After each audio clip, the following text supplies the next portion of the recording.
जुड़े हुए हैं प्रद्युमन जी। प्रद्युमन जोशीला जी जो हैं वो पहली बार हमारे साथ नहीं जुड़े हैं, लगातार हमारे साथ जुड़ते रहते हैं और उनकी जो पकड़ है वो बेहद महीन पकड़ है हरियाणा की राजनीति पर।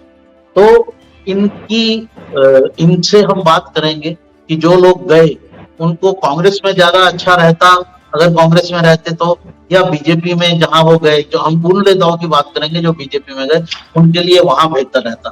तो प्रद्युमन जी आपका बहुत बहुत स्वागत है, नमस्कार जी। नमस्कार, धन्यवाद जी। तो ये जो मुद्दा है इसमें हम 2005 से शुरू करते हैं और एक एक नाम की चर्चा करते हैं। और सबसे बड़ा नाम तो भजनलाल जी का ही आता है, इन्होंने अपनी पार्टी बनाई। तो उनके बारे में आपका क्या कहना है? वो भजनलाल जी, उनके पुत्र कुलदीप बिश्नोई जी और उनके पोते, वो ये तीनों जो है वो बीजेपी में एक तरह से समझौता किया और बीजेपी में भी शामिल हो गए। तो क्या कहना है, इनको क्या लाभ रहा? कांग्रेस में रहने से अधिक लाभ होता है या बीजेपी में कुछ लाभ दिख रहा है? देखो, जब 2005 में कांग्रेस पार्टी हरियाणा प्रदेश में सत्ता में आई तो उस समय चौधरी भजनलाल के नाम पर ही कांग्रेस पार्टी की तरफ से चुनाव लड़ा गया था और 67 सीटें जीत करके हरियाणा में 2/3 बहुमत कांग्रेस को मिला। लेकिन जैसे ही चौधरी भूपेंद्र सिंह हुड्डा को प्रदेश का मुख्यमंत्री कांग्रेस आला कमान ने बनाया, उसके तुरंत बाद चौधरी भजनलाल और उनके बेटे कुलदीप बिश्नोई दोनों ने बगावती सुर अपना लिए। हालांकि जो उनके बड़े बेटे थे चौधरी भजनलाल के, चंद्र मोहन, वो चौधरी भूपेंद्र सिंह हुड्डा के साथ उस समय प्रदेश के उप मुख्यमंत्री बनाए गए थे। उसके बाद 2 साल लगभग कांग्रेस में रहते हुए चौधरी भजनलाल और कुलदीप बिश्नोई ने बगावती तेवर अपनाए रखे और आखिरकार 2 दिसंबर 2007 को रोहतक में जो चौधरी भूपेंद्र सिंह हुड्डा का घर है, जो गही जिला है उनका, वहां एक बहुत बड़ी रैली करके, और वो संभवतः हरियाणा प्रदेश की जो सबसे बड़ी रैलियों में अगर किसी की चर्चा होगी तो उस रैली की चर्चा जरूर होगी उसमें। वो रैली करके उन्होंने हरियाणा जनहित कांग्रेस बीएल भजनलाल के नाम से बनाई और अपना अलग जो है सिस्टम उन्होंने शुरू कर लिया। उनके साथ उस समय कांग्रेस पार्टी के 2 और विधायक, जिनमें धर्मपाल मलिक जो प्रदेश कांग्रेस के पूर्व अध्यक्ष भी रहे और वो सोनीपत से सांसद भी रहे, चौधरी देवीलाल जैसे बड़े नेता के मुकाबले भी वो चुनाव जीते, और दूसरे इंद्री से जो विधायक थे राकेश कंबोज, ये 2 नेता विधायकों ने भी उनके साथ कांग्रेस को तिलांजलि दी, पार्टी को छोड़ा और तीनों जगह उपचुनाव हुए। आदमपुर में जो उपचुनाव हुआ वहां चौधरी भजनलाल के मुकाबले चौधरी देवीलाल के बेटे चौधरी रणजीत सिंह चौटाला, जो उस समय चौधरी भूपेंद्र सिंह हुड्डा की सरकार में योजना आयोग के उपाध्यक्ष थे, उनको कांग्रेस ने चुनाव लड़ाया और उन्होंने बड़ी टक्कर चौधरी भजनलाल को दी। लेकिन अंततः चौधरी भजनलाल वो चुनाव जीत गए। जबकि जो 2 और सीटें थी, गोहाना और इंद्री, दोनों जगह कांग्रेस पार्टी जीतने में कामयाब रही और वहां जो हजका के जो प्रत्याशी थे, चौधरी भजनलाल जी की पार्टी के प्रत्याशी थे, वो चुनाव हार गए। उसके बाद जब 2009 का चुनाव आया तो कुलदीप बिश्नोई की पार्टी को 6 विधायक मिले और वो ऐसे हालात में आ गए थे कि हरियाणा के किंग मेकर वो बन जाते, क्योंकि कांग्रेस पार्टी को 40 ही विधायक मिले थे। लेकिन कुलदीप बिश्नोई की राजनीतिक जीवन को जो मैं अगर उनका समझ पाया हूं, उनकी हर बार टाइमिंग गलत होती है। वो सही समय पर सही फैसला नहीं ले पाते, सही समय पर वो गलत फैसला लेते हैं और गलत समय पर वो गलत फैसला लेते ही हैं। उसके बाद उन्होंने कांग्रेस से बात करने की जो संभावनाएं नजर आ रही थी और हो सकता है उस दौर में उनको मुख्यमंत्री बना भी देते, लेकिन उन्होंने ऐसा कुछ नहीं किया और उनके 5 विधायकों को चौधरी भूपेंद्र सिंह हुड्डा ने तोड़ करके अपनी कांग्रेस पार्टी की सरकार के साथ लगा लिया। उनमें से कईयों को मंत्री बनाया, किसी को सीपीएस बनाया।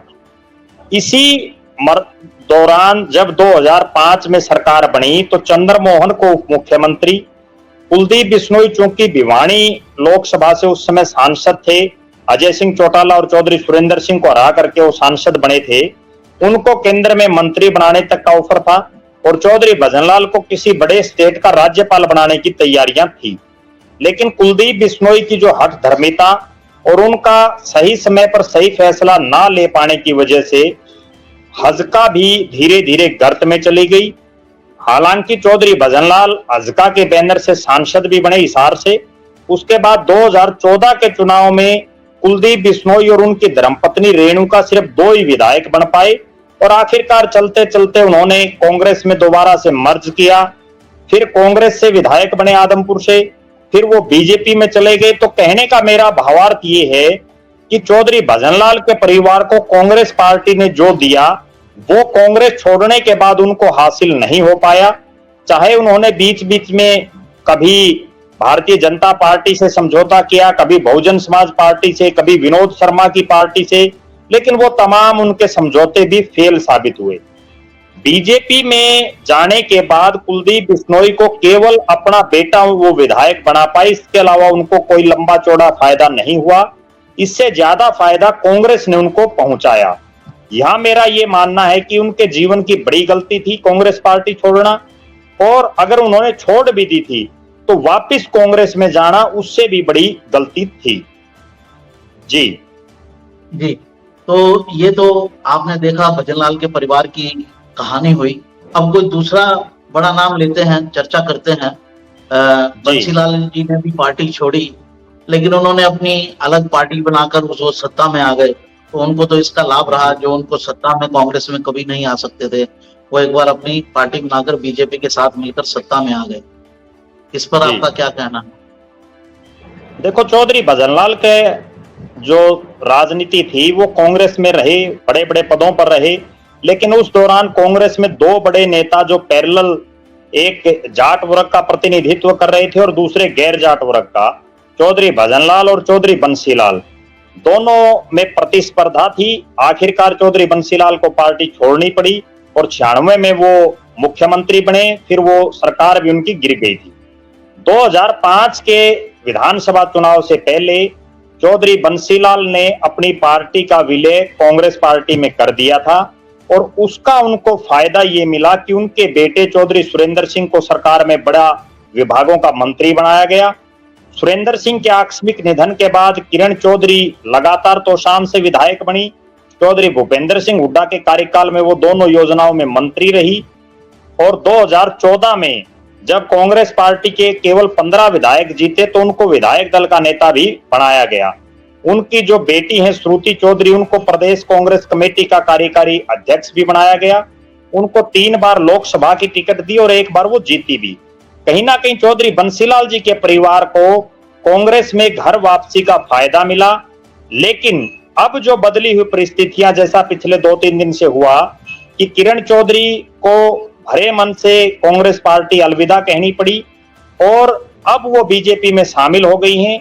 अब ये तो भविष्य बताएगा कि उनको और उनकी बेटी को बीजेपी कितनी तवज्जो देती है और उनको कितनी महत्वपूर्ण जिम्मेदारी बीजेपी देती है, ये भविष्य के गर्भ में है।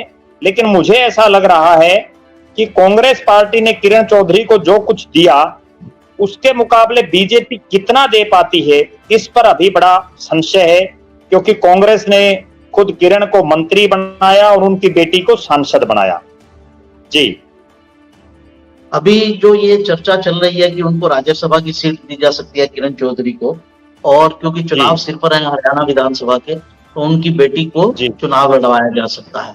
तो क्या ये अपने आप में सफिशिएंट होगा उनके लिए कि राजनीतिक रूप से जो उनको पद मिले, क्या इतने से वो संतुष्ट हो जाएंगे? क्या ये उनके लिए सफिशिएंट है कि वो अगर उनको ये दो चीजें मिलती हैं तो? देखो, आज की जो राजनीति है उसमें मेरा ये मानना है कि बेशक उनको राज्यसभा और तोशाम से विधायकी की टिकट मिल जाए, लेकिन माँ बेटी में से एक को किसी भी सरकार में मंत्री का पद जरूर मिलना चाहिए, क्योंकि किरण चौधरी लगातार जब भी सत्ता में रही तो वो मंत्री रही। उससे पहले चौधरी सुरेंद्र सिंह और चौधरी बंसीलाल ने भी प्रदेश की सत्ताएं चलाई, तो निश्चित रूप से एक बड़ा नाम है। अगर दोनों को केवल एमपी और एमएलए तक सीमित बीजेपी रखती है तो निश्चित रूप से जैसा चौधरी भजनलाल जी के परिवार के साथ हो रहा है वैसा ही फिर इनके साथ होगा। अगला चुनाव इनके लिए जीतना बड़ा टेढ़ी की खीर हो जाएगा। ऐसा कहा जा रहा है कि श्रुति चौधरी को मंत्री पद हरियाणा में मिल सकता है, तो will that be sufficient reward? वो क्या सफिशिएंट रिवार्ड होगा? उसी तरह से कुलदीप बिश्नोई के बेटे को भी चर्चा चल रही है कि अगर वो जीत पाते हैं चुनाव तो उनको भी मंत्री का पद दिया जा सकता है। तो क्या ये सफिशिएंट रिवार्ड होंगे इन दोनों के लिए? जी बिल्कुल, ये बिल्कुल सफिशिएंट होंगे। जी, चलिए तीसरे नेता की बात कर लेते हैं, और वो नेता हालांकि वापस फिर पाऊं। जी, अगर मैं सिलसिलेवार तरीके से बात करूं जी, क्योंकि फिर बहुत ज्यादा लंबा हो जाएगा कमलकांत जी। सिलसिलेवार तरीके से अगर हम बात करें तो अहिरवाल के बड़े नेता राव इंद्रजीत ने कांग्रेस पार्टी छोड़ी।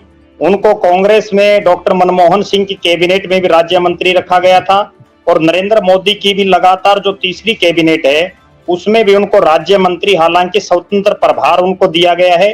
तो जितना कांग्रेस में उनका कद था उतना ही बीजेपी में रहा है, वो लगभग इक्वल रहे हैं। ये एक अलग बात है कि वो बीजेपी से लगातार तीसरी बार सांसद बने हैं।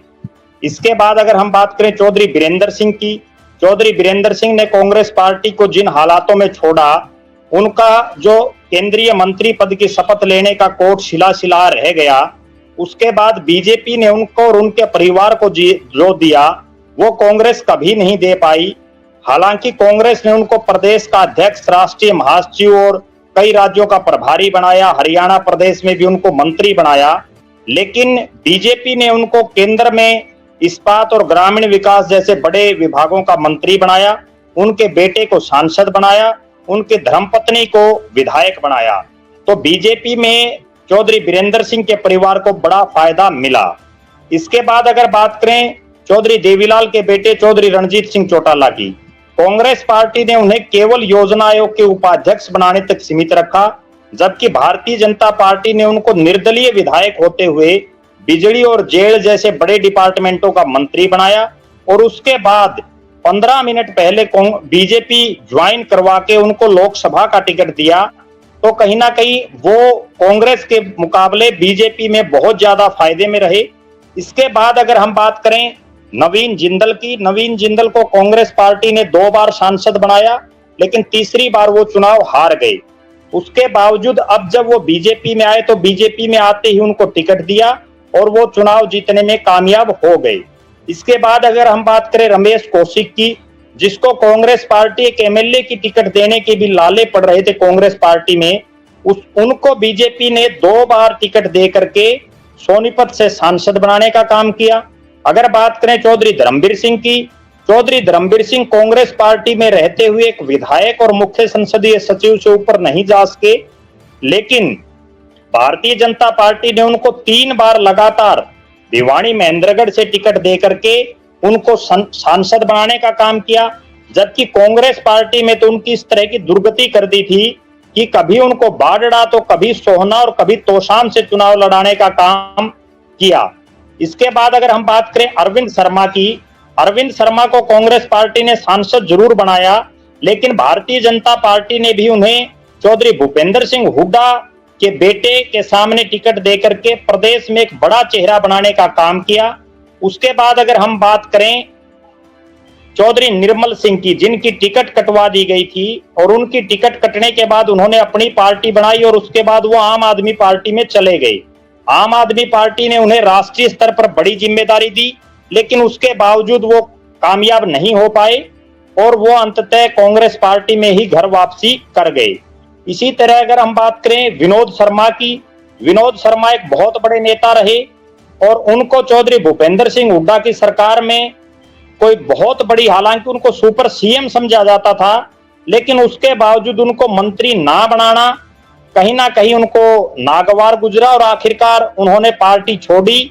और छोड़ने के बाद उनको फायदा ये हुआ कि अपने बेटे को निर्दलीय बीजेपी के समर्थन से वो सांसद बनाने में कामयाब हो गए।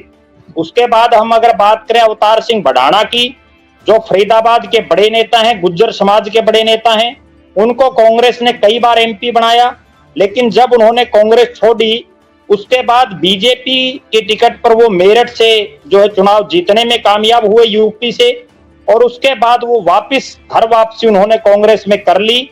फिर कांग्रेस ने उनको टिकट दिया, लेकिन कांग्रेस में टिकट देने के बाद वो चुनाव नहीं जीत सके। इसी तरह से लेफ्टिनेंट जनरल डॉक्टर डीपी वत्स, जिनको चौधरी भूपेंद्र सिंह हुड्डा ने एचपीएससी का चेयरमैन बनाया और उसके अलावा उनको बहुत कुछ नहीं दिया, लेकिन बीजेपी में आते ही बीजेपी ने उनको राज्यसभा की सीट देने का काम किया। अगर हम बात करें डॉक्टर अशोक तंवर की, डॉक्टर अशोक तंवर को कांग्रेस पार्टी ने सांसद जरूर बनाया, लेकिन बीजेपी ने भी बीजेपी में आते ही उनको एमपी की टिकट दी। ये अलग बात है कि वो चुनाव हार गए, हालांकि कांग्रेस ने उनको जो दिया वो बीजेपी नहीं ले पाई। तो जोशीला जी, आपने अशोक तंवर के बारे में बताया, तो अब और उसके आगे चलते हैं। और किन नेताओं का नाम अभी है? काफी नेता रहते हैं अभी तो। ये जिन नेताओं का मैंने आपको जिक्र किया है, ये प्रदेश के वो नेता हैं जिनका अपने इलाके और अपने हलके के अलावा भी प्रभाव है। इसके अलावा बहुत से और भी नेता हैं जो हल्का स्तर के या एक लोकसभा स्तर तक के चेहरे हैं। एक और बड़ा नाम जो बीच में छूट गया वो नाम है धर्मपाल मलिक का। धर्मपाल मलिक कांग्रेस पार्टी में प्रदेश के अध्यक्ष भी रहे और वो सांसद भी बने, लेकिन जो ही उन्होंने कांग्रेस पार्टी छोड़ी उसके बाद वो बेशक घर वापसी उन्होंने दोबारा, आज वो कांग्रेस में फिर से हैं, उसके बावजूद वो ना विधायक बन पाए और अब तो ये हालात है कि उनका जो राजनीतिक कैरियर है वो बिल्कुल खात्मे की तरफ है। इसके अलावा एक बड़े नेता है मांगेराम गुप्ता, जो चौधरी भूपेंद्र सिंह हुड्डा के कार्यकाल में वित्त मंत्री भी रहे, और जैसे ही उन्होंने कांग्रेस पार्टी से दूरी बनाई उसके बाद ना वो और ना उनके बेटे महावीर गुप्ता कहीं सत्ता के नजदीक लग पाए। हालांकि वो लगातार जो ये मांगेराम गुप्ता जी तो कभी बीजेपी में नहीं गए। नहीं, बीजेपी में नहीं गए, लेकिन इन्होंने कांग्रेस से दूरी बना ली। और एक सबसे चर्चित बात जो इनकी रही वो ये रही कि जब 2019 में जींद का बाई इलेक्शन था, जींद उपचुनाव, हरिचंद मिड्डा जी के निधन के बाद, तो उस समय सारी पार्टियां एक बीजेपी को छोड़ के, चाहे वो कांग्रेस हो, चाहे जेजेपी हो, चाहे इनेलो हो, सब मांगेराम गुप्ता या उनके बेटे महावीर गुप्ता को अपने पाले में लाने के लिए प्रयास में थी, उनको टिकट देना चाहती थी और बीजेपी भी उनको अपने साथ लाना चाहती थी। इसके अलावा अगर हम बात करें, राकेश कंबोज थे जिन्होंने सिटिंग विधायक होते हुए विधानसभा से इस्तीफा दिया था, चौधरी भजनलाल जी के साथ वो चले गए थे, लेकिन उसके बाद उन्होंने घर वापसी वापस कांग्रेस में फिर कर ली, लेकिन वो भी विधायक नहीं बन पाए। ये कुल मिलाकर के वो चेहरे हैं जिनका अपने इलाके के अलावा बाहर भी कुछ एक प्रभाव है। हालांकि हल्का स्तर के और भी बहुत से नेता हैं जिन्होंने 2005 के बाद कांग्रेस पार्टी को छोड़ने का काम किया, लेकिन आज मेरा ऐसा मानना है कि हम अगर बड़े नेताओं पर ही ज्यादा चर्चा करें तो वो ज्यादा बेहतर रहेगा। जी। तो हमारा मुद्दा बेसिकली ये था, क्योंकि किरण चौधरी के संदर्भ में, पृष्ठभूमि में हम बात कर रहे हैं कि जो लोग भी कांग्रेस छोड़ के बीजेपी में आए, क्या उनका पॉलिटिकल प्रोफाइल, राजनीतिक कद बढ़ा, उनको उसका रिवार्ड मिला या नहीं मिला? इस पर आपकी क्या टिप्पणी? देखो, जिन नेताओं ने टाइमिंग के हिसाब से सही समय पर फैसला लिया वो फायदे में रहे, और कुछ एक नेता जो बिना सोचे समझे फैसला ले गए उनको जो है अर्श से और वो फर्श पर आ गए। इसमें जिस सेकंड कैटेगरी की आप बात कर रहे हैं, देखिए उसमें शायद जैसे कुलदीप बिश्नोई की आप बात कर रहे हैं, तो कुलदीप बिश्नोई जी तो कुलदीप बिश्नोई का तो कांग्रेस में ही कोई भविष्य नहीं रह गया था, तो उनकी भी एक मजबूरी थी बाहर आना। और अभी जैसे इनकी बात कर ली जाए, किरण चौधरी की, अब अगर ये कांग्रेस में रहती तो यहाँ पर भी उनका कोई, अब इनको टिकट मिलता नहीं मिलता, यहाँ पर भी कोई भविष्य नहीं था, तो उनको ये कदम उठाना भी मजबूरी हो गई। कई बार मजबूरी में भी कदम उठाए गए। आपकी बात से मैं सहमत हूं, लेकिन कुलदीप बिश्नोई ने जिन हालातों में पार्टी छोड़ी, उस समय उनके भाई को प्रदेश में डिप्टी सीएम बनाया हुआ था, उनको खुद को केंद्र में मंत्री, और उनके जो पिताजी थे चौधरी भजनलाल जी, उनको राज्यपाल तक के ऑफर दिए गए थे। और 2009 में भी जब ऐसे हालात आ गए थे कि उनके 5 विधायक कांग्रेस में चले गए, अगर वो 6 के 6 विधायकों के साथ कांग्रेस का समर्थन कर देते तो हो सकता है चौधरी भूपेंद्र सिंह हुड्डा की बजाय उस दौर में कुलदीप बिश्नोई प्रदेश के मुख्यमंत्री बन जाते, लेकिन वो सही समय पर फैसला नहीं ले पाए। अब जो किरण चौधरी ने जो फैसला लिया है वो उनकी मजबूरी है, जैसा हमने पिछले वीडियोज में भी बात की कि उनके पास तो कोई ऑप्शन था ही नहीं। उनकी बेटी की टिकट काट दी गई, उनको भी ये श्योरिटी नहीं थी कि वो तोशाम से विधायक बन पाएंगी या नहीं बन पाएंगी, क्योंकि अब भी तोशाम से इस जो लोकसभा का चुनाव था इसमें बीजेपी का प्रत्याशी चुनाव जीता है, अगर पर्टिकुलर तोशाम विधानसभा की हम बात करें तो जी। तो कहीं ना कहीं उनको अपना भविष्य धूमिल लग रहा था। जी, कुल जमा हम ये कह सकते हैं कि ज्यादातर जो नेता कांग्रेस छोड़ के बीजेपी में आए, उनको यहाँ पूरा एक तरह से उनको काफी रिवार्ड उसका मिला। ज्यादातर नेताओं को, सबकी बात हम नहीं कर रहे हैं, सबको कुछ ना कुछ मिला। मंत्री पद भी मिला, एमपी का पद भी मिला, और स्टेट में कुछ मिला। जी, ज्यादातर नेताओं को कांग्रेस में जो उनको दिया गया उससे ज्यादा बेहतर बीजेपी ने दिया, इसमें कतई कोई दो राय नहीं है। जी, तो मित्रों, दर्शकों, ये आपने प्रद्युमन जी की ज़बानी सुना कि जो भी नेता आए हैं, एक तो वो कदावर नेता हैं, वो डिजर्व भी करते थे वो जो उनको मिला, और दूसरी तरफ बीजेपी प्रदेश के लिए थोड़ी नई पार्टी है, कांग्रेस जितनी पुरानी नहीं है। कांग्रेस तो स्वतंत्रता के बाद से ही यहाँ पर काफी मजबूत रही है। बीजेपी एक साइड प्लेयर के रूप में तो रही हमेशा, क्योंकि जब भी अपोजिशन की सरकार आई तो उसको बीजेपी का सहारा लेना पड़ा और बीजेपी के साथ मिलकर सरकारें बनी, लेकिन अपने बूते वो कभी सरकार नहीं बना पाई। 2014 के बाद से उसकी फैलाव जो है पूरी स्टेट में हुआ और वो अपने बूते सरकार बनाने में सफल रही, लेकिन उसके पास बड़े कद्दावर नेता नहीं थे बीजेपी के पास। इसलिए उसकी मजबूरी हो गई कि दूसरी पार्टियों से कद्दावर नेता ले और अपने पार्टी संगठन को मजबूत करे, बड़े बड़े चेहरे दे, लोकसभा में भी और विधानसभा में।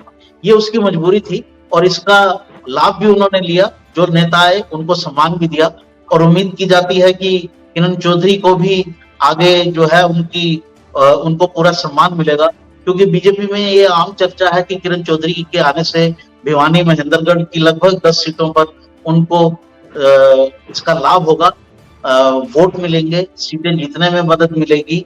ये बीजेपी के अंदरूनी जो लोग हैं वो बता रहे हैं, तो इसी के एवज में उनको उस तरह का रिवार्ड भी मिलेगा। साथियों, ये थी आज का विषय हमारा। फिर किसी विषय के साथ मिलते हैं। आपका बहुत बहुत धन्यवाद जुड़ने के लिए। हमारे चैनल को सब्सक्राइब कीजिए। अगर ये वीडियो पसंद आए तो लाइक कीजिए। प्रद्युमन जी, आपका भी बहुत बहुत धन्यवाद, आपने समय दिया आपका। नमस्कार।